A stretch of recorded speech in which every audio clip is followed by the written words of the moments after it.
নমস্কার ভিউয়ার্স, শ্রী কিচেনে আপনাদের সবাইকে স্বাগত। আশা করি আপনারা সকলে ভালো আছেন এবং সুস্থ আছেন। আমার আজকের রেসিপি হলো কাশ্মীরি আলুর দম। অনেকে অনেকভাবে কাশ্মীরি আলুর দম বানিয়ে থাকেন। আজ আমি অনুষ্ঠান বাড়ির মতো কাশ্মীরি আলুর দম তৈরি করে দেখাবো। এই আলুর দম খেলে সবার মুখে লেগে থাকবে। আর এই আলুর দম আমরা বিয়েবাড়িতে লুচি, কচুরি, নান দিয়ে খেয়ে থাকি। এই কাশ্মীরি আলুর দমের রেসিপি দেখে যাতে সবাই বাড়িতে তৈরি করতে পারে, তাই এই অসাধারণ স্বাদের কাশ্মীরি আলুর দমের রেসিপি আপনাদের সাথে শেয়ার করছি। তাহলে চলুন দেরি না করে দেখে ফেলা যাক। কাশ্মীরি আলুর দম বানানোর জন্যে প্রথমে একটা পেস্ট তৈরি করে নেব। তার জন্য নিচ্ছি 4 টেবিল স্পুন মগজদানা, যেটাকে চার মগজ বলে থাকি আমরা, 16টা কাজু বাদাম, 1 টেবিল স্পুন পোস্ত আর অল্প একটু জল দিয়ে দিচ্ছি। এটার একটা পেস্ট বানিয়ে নিচ্ছি।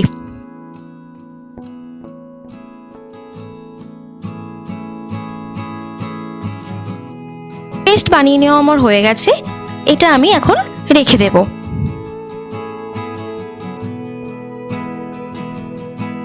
এখানে বড় বড় করে আলু কেটে নিয়েছি, দেখুন। এখন আলুটা ভেজে নেব, তাই গ্যাসের ওভেনে কড়াই বসিয়ে কড়াইয়ে দিয়ে দিচ্ছি সর্ষের তেল অল্প কিছুটা পরিমাণ। এবার আলুটা ভেজে নিচ্ছি।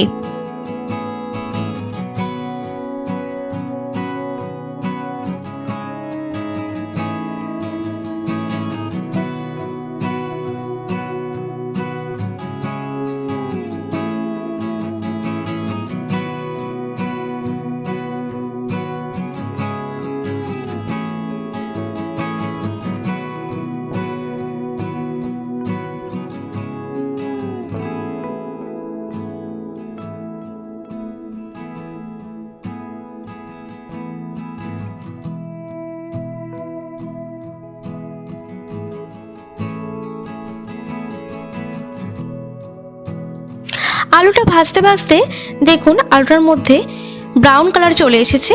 এবার আমি আলুটা নামিয়ে রেখে দিচ্ছি।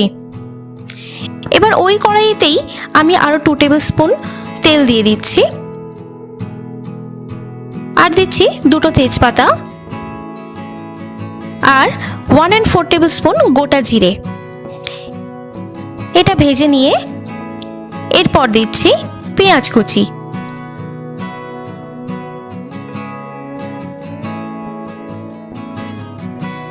তিনটে বড় সাইজের পেঁয়াজকে আমি এভাবে কেটে রেখে দিয়েছিলাম।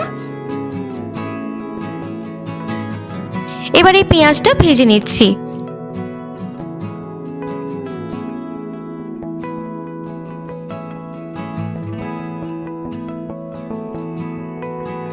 পেঁয়াজটা ততক্ষণ পর্যন্ত ভাজতে হবে যতক্ষণ না লাইট ব্রাউন কালার চলে আসছে।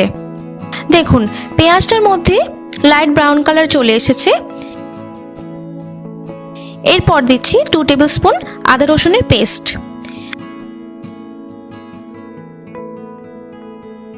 আর এই আদা রসুনের পেস্টটাকে ভালো করে ভেজে নিতে হবে। আর এক্ষেত্রে গ্যাসের ওভেন স্লো রাখতে হবে।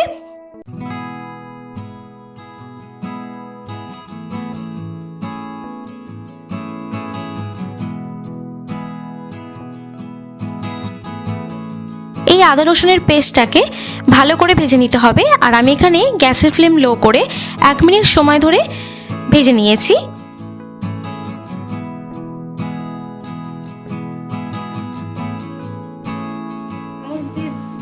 এরপর দিচ্ছি হলুদ গুঁড়ো 1 টেবিল স্পুন,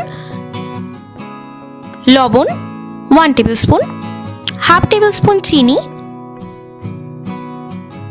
এবার একটু নেড়েচেড়ে নিয়ে এর মধ্যে দিচ্ছি 1.5 টেবিল স্পুন কাশ্মীরি লঙ্কার গুঁড়ো।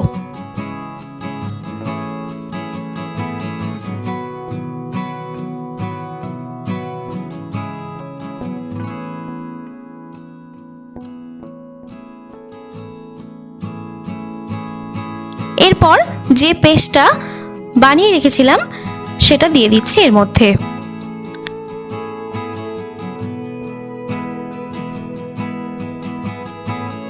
এরপর দিচ্ছি 2 টেবিল স্পুন টক দই আর দিচ্ছি মিক্সিং জার ধুয়ে রাখা জল।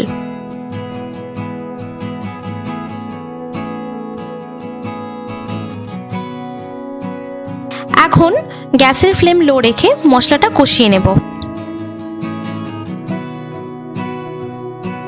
আর এইভাবে মশলাটা ক্রমাগত নাড়াচাড়া করে যেতে হবে। এতে যেহেতু কাজু বাদাম দেওয়া রয়েছে সেহেতু ধরে যাওয়ার সম্ভাবনা থাকে, তাই এভাবে নাড়াচাড়া করে যেতে হবে। মশলাটা ততক্ষণ পর্যন্ত নাড়াচাড়া করতে হবে যতক্ষণ না পর্যন্ত মশলা থেকে তেল ছেড়ে আসছে।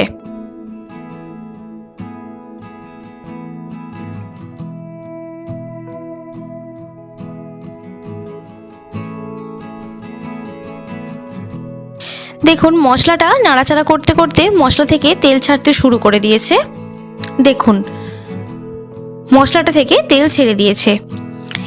এভাবে মশলাটা থেকে তেল ছাড়লেই বুঝতে হবে যে মশলাটা হয়ে গেছে। এবার এর মধ্যে দিচ্ছি জল 1 গ্লাস।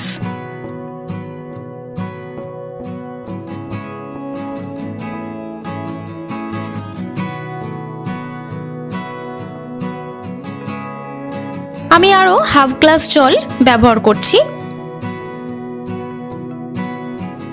এবার গ্যাসের ফ্লেম মিডিয়াম রেখে ভেজে রাখা আলু এর মধ্যে দিয়ে দিচ্ছি।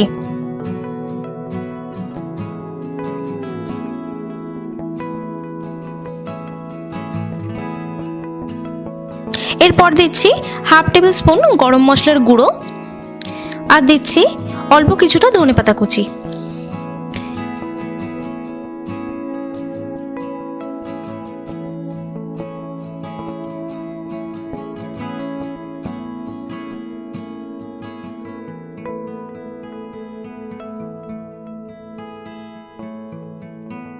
এবার চাপা দিয়ে দেব 10 মিনিটের জন্য।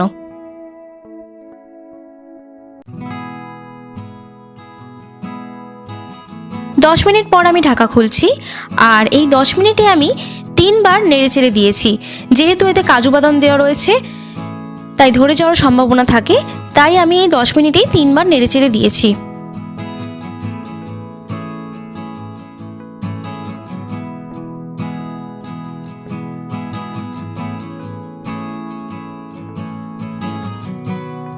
আমি এবার আরো 2 মিনিটের জন্য ঢাকা দিয়ে দিচ্ছি।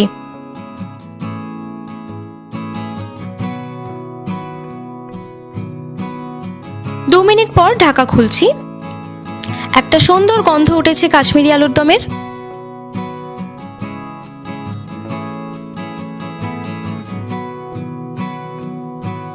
একটা আলু আমি ভেঙে দেখিয়ে দিচ্ছি, দেখুন সেদ্ধ হয়ে গেছে। এবার আমি এটা নামিয়ে নিচ্ছি। কাশ্মীরি আলুর দম সার্ভ করার জন্য একেবারে রেডি হয়ে গেছে। তাহলে দেখুন অনুষ্ঠান বাড়ির মতো কাশ্মীরি আলুর দম কত সহজেই বাড়িতে বানিয়ে ফেলা যায়। রেসিপিটা যদি আপনাদের ভালো লেগে থাকে তাহলে লাইক, কমেন্ট আর শেয়ার করুন। আর আমার চ্যানেলে নতুন বন্ধু হলে চ্যানেলটি সাবস্ক্রাইব করার জন্য অনুরোধ রইল। ভিডিওটি দেখার জন্য আপনাদের সবাইকে অনেক অনেক ধন্যবাদ।